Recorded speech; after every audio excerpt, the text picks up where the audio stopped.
हकायक TV में आपका मेज़बान हसन पठावी और हमारे साथ आज एडवोकेट कमल शहजादी साहिबा हैं जो अपना लॉ के शोबे में अपना नाम मनवा चुकी और इनकी पहचान खासी अपने सर्कल में है।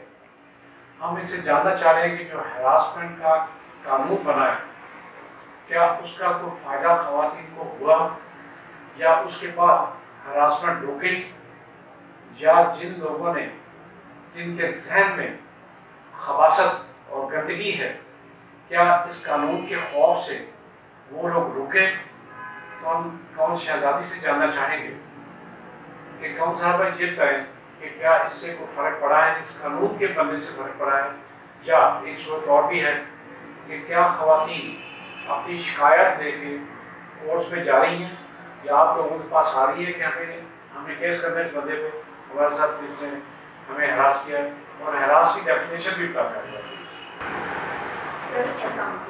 मैं कहना चाहूँगी कि हरासमेंट की डेफिनेशन यहाँ पे स्टार्ट होती है जब आपको इलीगल हरास किया जाता है। जो काम आप नहीं करना चाहते वो काम करने के लिए आपको जबरन कहा जाए कि आपने ये हरकत करनी है हमारे साथ। जो विदाउट कंसेंट कोई भी ऐसा काम जो लड़की नहीं करना चाहती इस हमारे मौजूद माशरे में रहते हुए, क्योंकि हम मुस्लिम हैं, कुछ चीज़ों से अल्लाह ताला ने हमें मना फरमाया, हम वो काम नहीं करते। तो लेकिन जब मर्द ये चाहता है कि हम ये काम उसके लिए करके दिखाएं तो फिर वहाँ पे हरासमेंट जो है वो वजूद में आती है। सर मैं ये कहना चाहूँगी कि हरासमेंट हमारे माशरे में हर जगह है और ये हरासमेंट जो है ये हर डिपार्टमेंट से मुंसलिक है और होता ही है इसमें कि साइकोलॉजिकली लड़कियाँ जो हैं वो इसमें इन्वॉल्व हैं और सबसे पहले तो साइकोलॉजिकली हरास होती हैं। उन्हें कोई हरास नहीं करता अपने घर से, उन्हें उनके बाप और भाई जो हैं वो बहुत ज़्यादा प्रोटेक्शन देते हैं। देखिए आप जब बच्ची छोटी होती है तो वो सबसे पहले स्कूल में जाती है, बाप इतनी केयर किसी बेटे की नहीं होती जितनी केयर बेटी की होती है। तो सर उन्हें स्कूल में लेके जाना लेके आना 25 साल तक वालिदैन जो हैं, अगर नॉर्मली हम अपनी तालीम की एज को देखें तो 25 ईयर्स तक वालिदैन जो हैं वो दिन रात अपनी बच्ची के साथ साथ रहते हैं और वो उसको प्रोटेक्शन मुहैया देते हैं। लेकिन बच्ची का एक गलती होती है, जब वो घर से बाहर जाती है और जॉब अवेल करती है तो वो सबसे पहले ये कहती है कि बाबा मैं आपको ये करके दिखाऊंगा। यहाँ पे गलती पैदा होती है। हाँ, चैलेंज जब हम ले लेते हैं तो उसमें होता है कि जो माशरे में बैठे हुए भेड़िए वो इनोसेंट लड़की को पता नहीं होता और कोई भी बुरा नहीं होता, कोई भी मुस्लिम नहीं होता, कोई भी ऐसा चाहता नहीं है कि मैं बाहर जाके बुराई करूँ। लेकिन होता ही है उसमें कि जब हम किसी भी डिपार्टमेंट में जाती हैं लड़कियाँ तो हमारे पास केसेस आते हैं उसके मुताबिक वो वहाँ पे इन्वॉल्व हो जाती हैं कि हम लोगों ने ये काम करके दिखाना है। उसके लिए उस चैलेंज को पूरा करने के लिए उन्हें हरास किया जाता है। अब उनकी हरासमेंट जो है वो साइकोलॉजिकली है। अगर वो ये सब चीज़ समझे तो वो इसलिए कि उन्हें पता नहीं है कि हमारे माशरे में इसके लिए कौन कौन से कानून रखे हैं। हरासमेंट में लीगली पाकिस्तान में कानून बना हुआ है कि 3 साल तक बंदी को सजा हो सकती है अगर आपको कोई हरास करते हैं और आप उसके अगेंस्ट कंप्लेंट करते हैं और 5 लाख रुपीज़ तक का उसको जुर्माना हो सकता है। इट्स अपॉन टू यू कि आप क्या चाहते हैं, आप आज़ादी चाहते हैं साइकोलॉजिकली या नहीं चाहते, इट्स अपॉन टू यू। दूसरी बात यह है कि कुछ लड़कियाँ ऐसी हैं जो कि कुछ मर्दों को अपने साथ खुद ही इन्वॉल्व कर लेती हैं। हर बंदा इसमें इन्वॉल्व नहीं है जनरली, लेकिन कुछ लोग ऐसे भी हैं हमारे माशरे में। तो कौन शहजादी ये बताइए कि ये जो 5 साल की सजा के लिए मुकर्रर की गई है ये बड़ा अहम सवाल है जो करने लगा हूँ। क्या किसी को आज तक इस जुर्म में 5 साल की सजा हुई है किसी को? उसकी वजह होता है? उसकी वजह ये है कि हमारा जो माशरा है उसमें जब लड़की कानून का दरवाज़ा खटखटाती है और वो जाती है तो पहली हेयरिंग में या दूसरी हेयरिंग में बात आती है पैचअप की, कमिटमेंट की बात आती है, उसमें पैसे लेने की। और ये तो बहुत छोटा सा माइनर सा काम केस है सर, यहाँ पे तो 3 से 2 में भी आपको पता है कि क्या हालात है जी। लेकिन अब ये एक बच्ची जिसको हरास किया गया वो उसके लिए पूरी जिंदगी के लिए एक अजाब बन जाता है, वो चिप जाती है वो चीज़ उसको। जी सर। तो क्या उसमें माँ बाप को या उसके अजीजों को या उसको खुद उस बंदे को स्पेयर कर देना चाहिए, तो माफ कर देना चाहिए? सर नहीं, इसकी माफ़ी तो मेरा ख्याल है कि कहीं पे भी नहीं है। अगर तो इस्लाम ने इसकी माफ़ी कानून में दी हुई है तो हमें माफ़ कर देना चाहिए, अदरवाइज तो तज़किया शहूर का जो कानून है उसके मुताबिक हमें इसको डील करना चाहिए। वो कानून क्या कहता है? वो कानून ये कहता है कि अगर किसी ने किसी का कान काटा है तो दूसरा उसका भी कान ही कटना चाहिए, जुबान के बदले जुबान, हाथ के बदले हाथ। लेकिन अब किसी खातून को अगर जिज किया गया है जी या प्रेशराइज किया गया है तो वो खातून आगे से उसको कैसे जज कर सकती है या उसको तंग कर सकती है या उसका बदला ले सकती असल में है? सर ये जो लोग होते हैं ना ये अपने उसमें से निकलते हैं, मतलब ये जैसे रात के वक्त कुछ शैतान जाते हैं, ऐसे ही वो टाइम ढूंढते हैं जब औरत अकेली होती है या फिर वो वीक पड़ती है अपने काम में, उसके काम में उसको इन्वॉल्व करके उसको वीक कर लेते हैं। उसे वीक नहीं रहना चाहिए। सबसे पहले तो ये कि उसे तालीम हासिल करनी चाहिए, उसे अपने कानून का पता हो, उसे ये रिकॉग्नाइजेशन होगी मेरे पास, और दूसरा ये कि ट्रस्ट होती, मतलब सबसे पहले उसे ट्रस्ट अपने घर वालों को करना चाहिए, वरना हमेशा अपने घर से खराब होता है।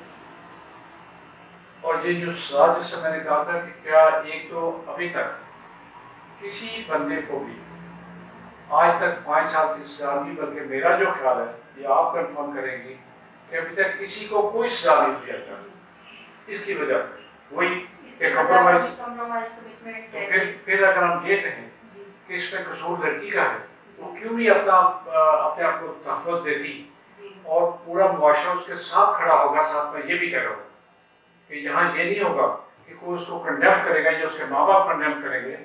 माँ बाप शुरू में घबराते हैं, नो डाउट, कि जो बदनामी होगी, ये होगा, वो होगा, लेकिन जब माँ बाप को ये पता चलेगा कि लोग अप्रिशिएट करते हैं ऐसी बच्ची को जो अपने हक के लिए खड़ी हो गई और जिससे किसी के सामने झुकने से इनकार कर दिया, वो बच्ची और मजबूत होगी। बोलते हैं सर असल में ना हमारे कोई भी माशरा अगर आप देखें ना तो उसका जो रिप्रेजेंटेटिव होता है वो उसका कल्चर, मीडिया रिप्रेजेंट करता है उसके कल्चर को।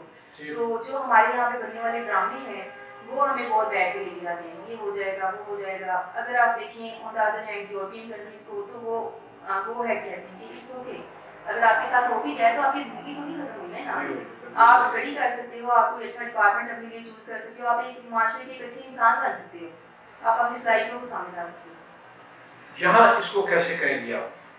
यहाँ ये सोसाइटी आप मानती हैं, आप भी जानती हैं, मैं भी जानता हूँ, ये कंजर्वेटिव सोसाइटी है।